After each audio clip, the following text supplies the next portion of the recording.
All right. Hello and welcome everyone to the Devstream 134 breakdown. So, this Devstream was just all Empyrean all the time. Just many things about how Railjack is going to work, some gameplay for it, and just a bunch of stuff around the edges on how it's going to function when we get it into our hands. Speaking of that, it seems like this is coming in hot and is going to be here pretty soon. I'd personally wager a guess that it'll be here in like maybe 2 weeks-ish or so, just in time for like pre-Christmas game playing.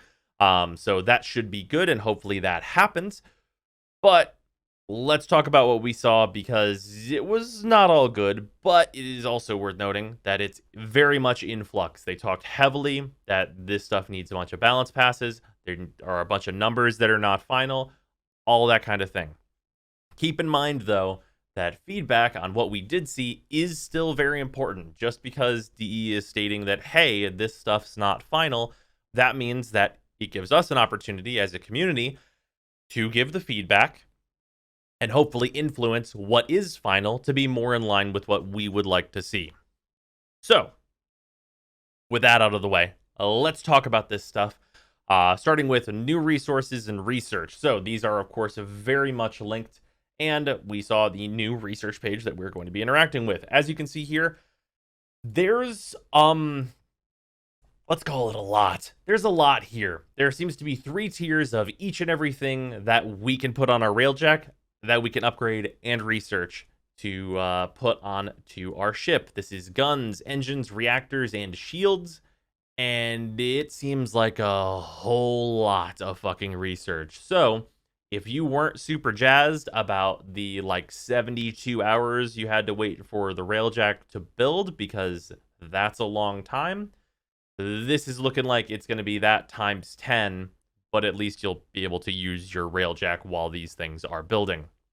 So, based on how this menu looks, I'm going to make some guesses, and we're going to talk about it. So, we have this autocannon line, tier 1 to 3. I'm going to assume that you cannot immediately skip to tier 3 and just build that one, and that you are going to actually need to build them in order. For that, I hope to God that this menu is not one thing researched at a time.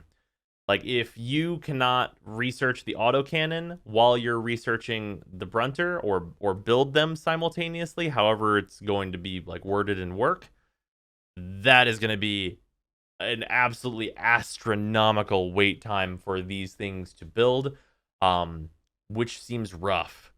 That being said, I'm glad there's a lot of things to upgrade. I just hope we can work on multiple things at once. I really don't want it to be the case where you just have to build like tier 1 autocannon, and that's the only thing that's happening in this menu, whenever you have all the resources just sitting around for you to upgrade the Brunter or your engines or your shields or your reactor or what have you. That would be a huge bummer if multiple things cannot progress at once in their individual lines and tier ups. Hopefully, that works out well. In terms of resources, you can see that there are a bunch of new resources here. We've got comms, tricons, and titanium here. And then we have familiar resources, which is Copernicus. For those of you who are on PC, console, you guys don't have these yet, but I would assume you can expect them pretty soon. Copernicus, we can get already, and this is quite a hefty sum of Copernicus. 500, not nothing. Or sorry, 5,000, not nothing. But this is hovering over, of course, the tier 3 item, and we don't know what the economy for Copernicus is going to be like in the actual Railjack missions, so it kind of remains to be seen how important, like, or what the economy and how fast we're going to get these things is going to be. So, can't really judge that too much as it stands. I do have to imagine that at least one of these resources is going to be a gigantic bitch to get, and probably comms, because you only need 7 of them on the dev build right now. Anyway, that's a bunch of stuff to research. Moving on, we've got some kind of general just discussion they had around how important co-op is going to be to Railjack as a whole. And it was kind of a half and half discussion, it seemed like. Rebecca and Steve were pretty heavy early on saying that you were pretty much going to need to do co-op. for missions that are above your tier 1 content. But we had Sheldon and I believe it was Scott saying a lot of the time that like they could do solo missions like pretty much just fine in a lot of cases. With Sheldon, of course, saying that he would just turn on invisibility for the railjack and then he was able to get a few things done and like destroy ships and do exterminates just fine, it seemed like. So that leaves some hope for solo players to be able to get some things done. Like you're going to be able to get resources. You're probably going to be able to do a lot of researching and do a lot of things on your own without having a full crew with you, which is good for all of you solo players. And also, we got some information that in the future, you're going to be able to get crew for your ship actively while you're out in missions. It's not going to launch with it, and we're going to get into that in a second when we talk about intrinsics. But before that, let us talk about the Avionics. So Avionics is essentially the modding menu for your Railjack as a whole. This is abilities, both active and passive, and it's going to be what I assume to be a gigantic sink of the new resource, Avionic Endo. So this is just going to be a resource that you're going to use to upgrade seemingly everything in this menu. You're going to be able to upgrade both the slots that things go in, as well as the things you're slotting in themselves, which is a lot of shit to upgrade. But let's just break down kind of what we're seeing here and what each thing is. So, integrates are your passives. The one on the top left is like fire damage resistance, and Last Stand gives you a damage bonus when your Railjack is on low health. Stuff like that, just passive things that are affecting you. So there appears to be 9 of those that we're going to be able to equip. And also, very worth noting, the power management stuff that we saw where you're in mission and like moving power between all the things, that system was totally scrapped. So all of these things are going to be active at once for you. So you'll have 9 passives to upgrade. Tactical appears to be some extra abilities that you're going to get from missions. They talked about the cloak that we know you can get going into the tactical slots and being a thing you can activate. And then on the bottom left, you have your active abilities. So basically they describe these as being the Warframe abilities of your Railjack. So it's basically going to function like a really big Arcwing. Unfortunately, in the mission that they showed off on this stream, we didn't get to see the abilities in action because they equipped some ones that weren't hooked up properly yet, unfortunately. But that's essentially what that's going to be, and you will use energy on those active abilities as you are in the mission. So that's interesting. Going to be a very deep upgrade hole, I'm sure, to get all of that Avionic Endo. And it seems interesting. Like it's basically just a different modding menu. That's essentially what's going on here. But definitely cool. And you can see that the upgrade menu at the bottom lists that you'll be able to upgrade the actual avionics themselves and also the grid, which is the slots that the things go into. Anyway, moving on from the avionics, we are going to talk about the temporary mission buffs, which is what I listed this as in the notes whenever I was initially watching the stream, but it's actually a little bit more complicated than that. So what we have here is essentially resources that require resources for you to just be able to do your Railjack missions. And this is the thing that, looking at it, I was very not fond of. So on the far left is the stuff that you need to repair your Railjack while you're in missions. And then we have a bunch of ammo types. So you have missiles on the far right, flux energy, which I believe, no, that's not the big cannon. The dome charge is the big cannon, and then flux energy is what you need in order to launch Arcwings out of the big Arcwing launcher, so you can board enemy ships with that. Basically, you need hella resources just to dump in these to get resources just to be able to complete your missions, and that seems really fucking rough. I'm really hoping there's some kind of system where like you pick up Copernicus in the mission and you use it to like make all these things and do the mission while you're in it, but then the amount of Copernicus that you like get and take out of the mission is just the total amount that you collected, and it's not like negative for having to use these things on your Railjack. Because the immediate thing that I can see as a person who hoards resources and uses them to upgrade my shit, is that these are all temporary. These like temporary like ammo and like repair juice and all this stuff. The immediate thing that this menu screams to me, because it's a thing that you're going to be doing in mission and out of mission, is that I'm just not going to do this. It appeared to be that you could just use your Arcwing to destroy enemy ships and stuff, and like you could just not spend the resources to get these things. So, for me personally, I just would not get these things, and that seems like it limits the potential of Arcwing greatly. But I just can't. I can't see a way that I'd be able to justify throwing like a bunch of resources down the drain just to do something slightly fancy in the railjack.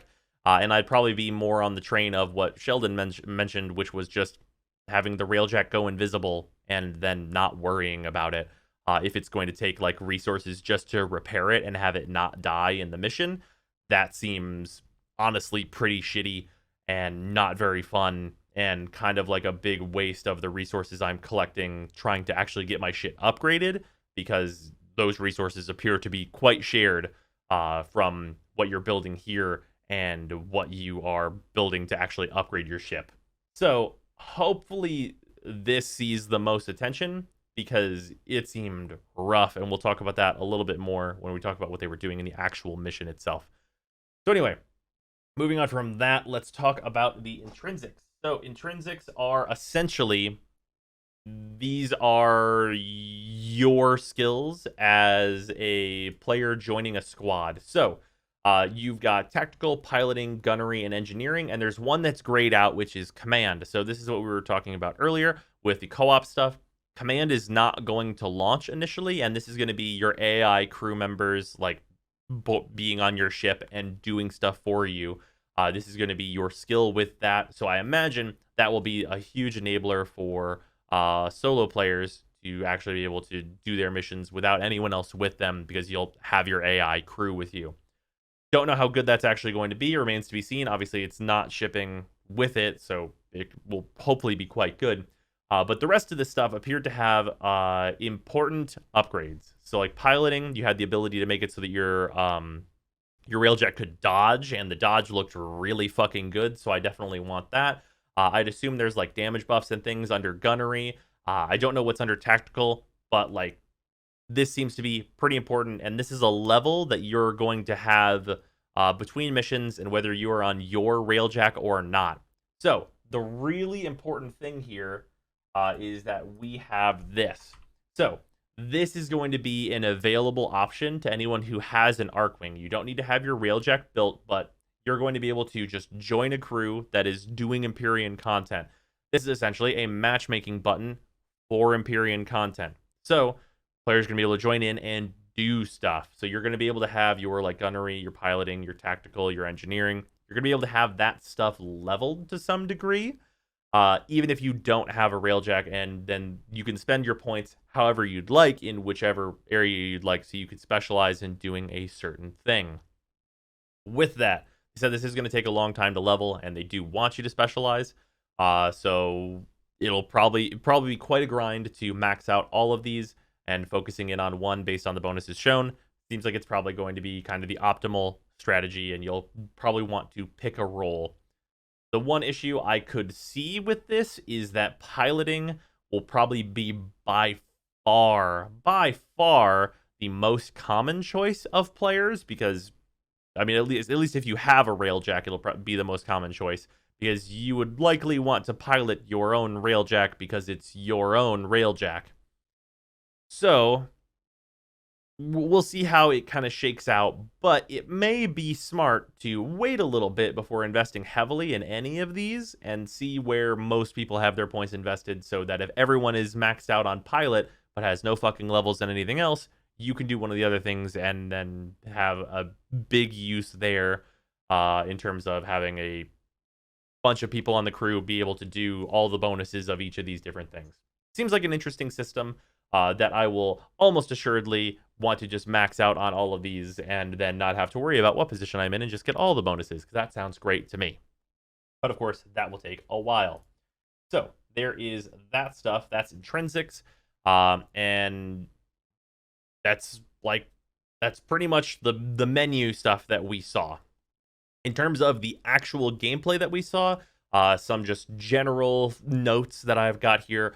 There's going to be a free flight mode, which they said is just nothing, like you could just fly around and learn how to play essentially before you actually go into real missions, which is probably going to be really helpful for people to not like crash their fucking railjack into an asteroid and blow up, because that would be a huge bummer. You can just probably do that in the free flight mode and get that out of your system before doing actual missions. That seems helpful and also probably needed. In general, from what I saw with them controlling the railjack and just like generally moving around, controls seemed super solid. The dodge on the railjack looked really fucking good, and I know I would want that pretty much immediately based on what I saw, as it seemed like probably the most useful thing that the railjack was able to do in terms of movement. Dodge seemed super, super good. Also, they talked about randomized mission properties. So they talked about this in a way that seemed kind of odd, but essentially, certain missions will have guaranteed objectives, and other missions will have kind of theoretical objectives depending on how it has randomized the area. So, all missions will have the possibility to be an exterminate, but some missions you'll load into them and it'll be an exterminate plus a POI or place of interest, which based on what we saw on the TennoCon demo, would be how you get some of these tactical abilities and things for your railjack and get these upgrades, which seems like an interesting way to do this. It'll be interesting to see if this turns out to make it so people leave missions a lot, which is the worry I would have with this, where you load into the mission and it's an exterminate and it doesn't have a place of interest, so you quit the mission. I'm curious to see if that's what this randomized mission property stuff will have as an effect just on the player base at large, because that's the thing that we've seen in the past before, even way far back with boss drops being known on kill. You'd have people kill the boss and then see that it's not the thing they want and just leave and not even finish the mission even after the boss was dead. They wouldn't even bother to walk to extraction. So the community impact this will have in terms of actually completing missions seems like it will be vast, probably. Also, it's worth noting that I talked about this a little bit, but the mission crafting, that is this stuff. It is the ammo for all of your things. Basically, everything I said about that implies or applies, but it's a system that I'm very wary of and doesn't seem like it will be positive for Railjack on the whole, because using resources just to complete missions seems like the opposite of how resource collection usually goes, and seems unfortunate. Also, it just this is just in my notes, and I honestly forgot to clean this up a little bit. Seems like doing anything requires you to use resources. That doesn't look very fun. Just plain and simple. Past Brozime was a little brutal. Doing that doesn't seem very fun. Doesn't seem like a good time. And at the kind of end of the gameplay stuff, they addressed that they acknowledged that it needs balance, because in the gameplay that we saw, we had Rebecca and Sheldon doing most of the combat stuff, like flying the railjack, shooting fighters, and Rebecca like going on and boarding ships and blowing those up, while two other members of the crew did nothing but repair the ship, which essentially boils down to you equipping the big metagun for the ship and just shooting it at the walls the whole time, which seemed really lame. They said that they don't want that literally on stream, so we can hope that you're not going to have to do that very often, and you would hopefully be able to mod so that you maybe don't have to do that at all if you get some like cool regen stuff for your ship. But that gameplay imbalance between players seemed like the really unfortunate balance on like endless defense, where you have a Frost that's just constantly hitting 3 on the bubble and not like really actually playing the game while everyone else kills the enemies. So hopefully it doesn't become a system like that, where you basically have 2 repair monkeys and then 2 people that actually get to play video games. That would be a real unfortunate deal. And they also talked a little bit about some people that are going to be able to crew the ship, which basically boiled down to which basically boil down to syndicates and civilians are going to be crew as well as liches. They said that multiple times, that liches are in fact going to be able to be crew, which sounds awesome to me because I've got some cool liches that would be neat as crew whenever that stuff comes out. But you can also expect your syndicates to be involved with that in one way or another. I don't know if that's going to be like a one-time acquiry and there's going to be like a thing. No details really on that. And then also other details, Squad Link and the modular Arcwing stuff they've talked about are not going to be at launch, as well as the command stuff is not going to be at launch. Other than that, the only other notes kind of in general from the stream were about liches. So, liches, they went over some like of the imbalance just thematically on liches, where like the liches don't really die, you die, and stuff like that.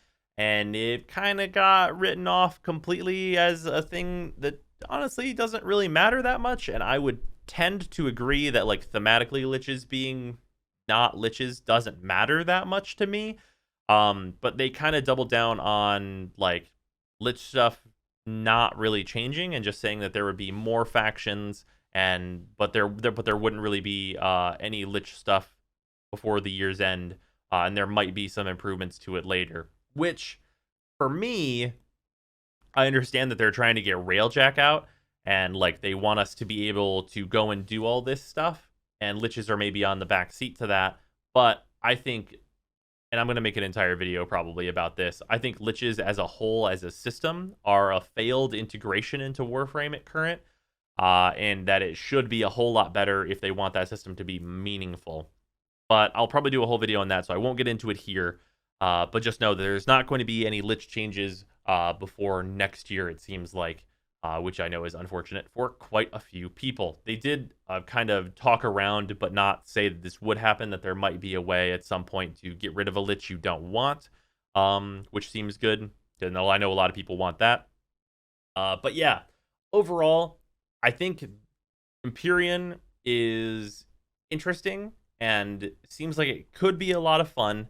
But I mean, it all comes down to what it usually all comes down to, which is the numbers on things. Like, how's the research going to get done? Is the balance of it going to be a good time? Are you going to always have 2 crew members that are just like repair monkeying? Like, that doesn't sound very fun. How's the balance on that? And just like the resources and just a million things are really just going to come down to balance. But the good news is that the general gameplay seemed like it controlled well, seems like it did fine, and it's just going to come down to the numbers of the thing. So yeah, that's kind of the Devstream breakdown. I know like there's not an insane amount to talk about, like there's not like prospects on any like far-flung upcoming content, and it's more just kind of the realities of the numbers not being done and just seeing what the menus look like more so than anything else. But hopefully it was interesting for you guys to hear some of my opinions on it and stuff, and hopefully you guys are looking forward to it. But yeah, expect that lich video pretty soon, as I've had plenty of time to get very acquainted with the system as it stands now. Anyway, that's going to do it for the Devstream breakdown. I will see you guys tomorrow.